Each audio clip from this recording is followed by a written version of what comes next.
En esta tercera parte del video, jóvenes, vamos a ver la respuesta que da Sócrates a las reflexiones que hemos visto de Protágoras en la segunda parte del mismo. Como dijimos, al final de la segunda parte, a Sócrates le incomodaba mucho de que Protágoras cobrase por enseñarte cosas. Eso también es un poco injusto porque los sofistas eran extranjeros y como extranjeros, cuando iban a otra ciudad, necesitaban cierto dinero para satisfacer sus necesidades básicas. En cambio, los filósofos usualmente eran personas adineradas, ¿no? Además que estaban en su ciudad de origen, ¿no? Entonces, esta crítica me parece no tan pertinente, pero es una crítica que, digamos, hacen Platón, Aristóteles y el mismo Sócrates, ¿no? Que ellos eran una suerte de mercenarios del saber. El primer punto que va a criticar Sócrates de Protágoras es su relativismo, porque si para Protágoras la verdad es relativa, ¿a quién? Al sujeto, para Sócrates es universal y absoluta. Entonces vamos a poner eso. La verdad es universal.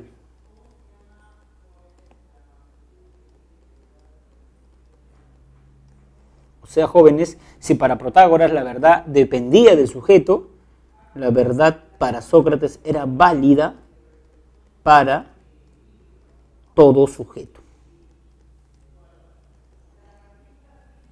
El ejemplo que pone Sócrates es el de las matemáticas. 5 más 5 es igual a 10. Vimos cuando explicamos a Protágoras, les pregunto a dos de ustedes, ¿siente calor o frío? Uno siente frío y el otro siente calor. Para quien siente frío, hace frío, para quien siente calor, hace calor. Independientemente de que no están de acuerdo en torno a si hace frío o calor, ellos dos van a tener que aceptar que 5 más 5 es 10. Lo mismo del ejemplo de la cena. Vamos a comer un pollo a la brasa y a algunos les gusta y a otros no. Independientemente de esas disputas, ambos van a estar de acuerdo de que 5 más 5 es 10. Quienes crean que Alan García hizo bien al suicidarse, quienes crean que no, independientemente de eso, 5 más 5 es 10 para ellos. O sea, hay cosas universales. Y precisamente, o por tal motivo, la filosofía debe buscar y pretender ese tipo de verdades universales, no verdades particulares y subjetivas. Otra cosa que es distinta entre Sócrates y Protágoras es el método filosófico. El método de Sócrates, que es bastante conocido, es el de la mayéutica. ¿Qué es la mayéutica? La mayéutica, jóvenes, es el arte de hacer parir o hacer alumbrar,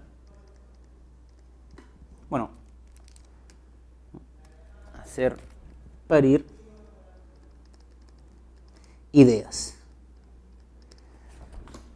Sócrates cuenta que aprendió este arte de su madre. La madre de Sócrates era comadrona, ayudaba a las parturientas a alumbrar a los hijos que ellas tenían en su vientre. Sócrates llama su labor filosófica mayéutica en honor a la labor de su madre, porque Sócrates creía que era como una partera, pero espiritual. Sócrates creía que las personas estaban preñadas de ideas. O sea, el sofista te quería enseñar. El sofista, más o menos, para hacer una analogía, veía tu alma como algo vacío, que él te iba a enseñar, vertir el líquido del conocimiento, y por eso te cobraba. En cambio, Sócrates decía que cada uno tiene la verdad en su interior. Lo único que iba a hacer Sócrates era ayudarte a tomar conciencia de eso y hacer que tú alumbres tus ideas. Él no te va a dar sus ideas, te va a ayudar a alumbrar tus propias ideas. La mayéutica, jóvenes, a pesar de que no está sugerido en su separata, tiene dos momentos claramente diferenciados. El primero es el momento de la ironía. El momento de la ironía consiste, jóvenes, ¿no?, en reconocer nuestra ignorancia. Por eso se expresa en la famosa frase, solo sé que nada sé. Pero una vez que yo he reconocido mi ignorancia, me inserto en el segundo momento. Acá vamos a poner primer momento. Ironía. Segundo momento del método filosófico de Sócrates, la que se llama en sentido estricto mayéutica. En este segundo momento, ¿no?, por una suerte de, vamos a poner acá, mediante preguntas y reparos, o sea, observaciones y reparos a las respuestas, se llega a la verdad. Y por eso Sócrates resume este momento en la frase: conócete a ti mismo, porque en tu interior está la verdad, ¿no? Ejemplo, profesor, de este método filosófico. Platón, en el diálogo Tetetos, hace discutir a Sócrates y a su interlocutor, que precisamente se llama Tetetos, que era el matemático más lúcido del siglo V. Sócrates le pregunta a Tetetos: ¿qué es una figura geométrica? Y Tetetos, que era el matemático más lúcido de aquel siglo, le dice: una figura geométrica es un triángulo, un cuadrado y un círculo. Y Sócrates sonríe. Y Tetetos le dice: ¿por qué sonríes? Porque no me has respondido lo que te he preguntado. Yo te he preguntado qué es una figura geométrica. Y cuando alguien pregunta qué es, dice Sócrates, pide la definición. Y la definición es universal. O sea, dice Sócrates, yo te pregunto qué es una figura geométrica y tú me das ejemplos de figuras geométricas. Y Tetetos se da cuenta de que no ha respondido lo que Sócrates le ha preguntado. Y comienza a pensar y en algún momento cae en la cuenta de que no sabe qué es una figura geométrica. Ya reconoció su ignorancia, o sea, ya superó la primera fase. Ya dijo: solo sé que nada sé, o sea, yo no sé qué es una figura geométrica. Pero como Sócrates vio condiciones en él, lo inserta al segundo momento de la mayéutica. Y mediante preguntas y reparos al pobre Tetetos, y es interesante este diálogo porque se ve muy bien la analogía entre parir una idea y alumbrar un niño, porque Tetetos comienza a sudar y le dice: Sócrates, lo que me preguntas es muy difícil. Y Sócrates le dice: sí, tan difícil como parir un niño. Y al final, después de tanto esfuerzo, incluso Tetetos había sudado, Tetetos y no Sócrates define la figura geométrica de la siguiente manera: límite para un cuerpo. Y cuando Sócrates tiene esta definición, le dice Teteto: toma tu hijo. O sea, esa es la definición que da Tetetos después de mucho esfuerzo. Claro, Sócrates lo conduce, le pregunta, pero él no alumbra el niño. O sea, no es su hijo, sino es el hijo intelectual, la idea de Tetetos, ¿no? Y precisamente esto prueba también que la verdad ya la tenía Tetetos desde un inicio en su interior. Lo que pasa es que le faltaba que Sócrates simplemente lo ayude a alumbrar, precisamente como una partera. Y precisamente por esta idea de la mayéutica, Sócrates consideraba que la virtud no se puede enseñar. El sofista sí te la enseña, pero como Sócrates consideraba que cada uno estaba preñado de ideas, de la virtud también, ya tenía la virtud en su interior, solamente debía interiorizarse, conocerse a sí mismo. Y por eso vamos a poner en el tercer punto, jóvenes, que la virtud para Sócrates no se puede enseñar. Porque debemos conocernos a nosotros mismos. Y para traer a Sócrates a nuestro día, porque siempre se puede hacer eso, habría que decir que Sócrates en nuestro día diría que el conocerse a sí mismo supone conocer nuestra interioridad, nuestra alma. Por eso dice en su separata que para Sócrates es más importante cultivar el alma que cultivar el cuerpo, porque así nos conocemos a nosotros mismos. Sin embargo, ahora en nuestros tiempos de tanto apego, por ejemplo, a las redes sociales, podríamos decir que Sócrates nos diría que esa exterioridad que nos dan las redes sociales son una suerte de no conocernos a nosotros mismos, sino que nosotros más bien tenemos que interiorizarnos, ¿no? Por eso estoy seguro que si Sócrates estaría en nuestros días, diría algo más o menos parecido a lo siguiente, ¿no?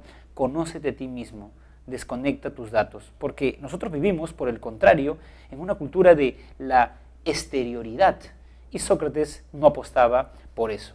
Además, Sócrates era consciente que esta labor de la mayéutica, de hacer que cada persona como que piense por una misma, o sea, piense ella, y ella misma llegue a las respuestas, a las preguntas que lo conmueven y le afectan en la vida, era una labor tan difícil que las personas que Sócrates le aplicaba la mayéutica usualmente, digamos, tenían cierto desapego hacia Sócrates. Esto lo sabemos porque Platón, en la Apología a Sócrates, cuenta que los discípulos de Sócrates fueron al oráculo de Delfos y le preguntaron quién era el ciudadano más sabio de toda Grecia. Y el oráculo respondió: Sócrates.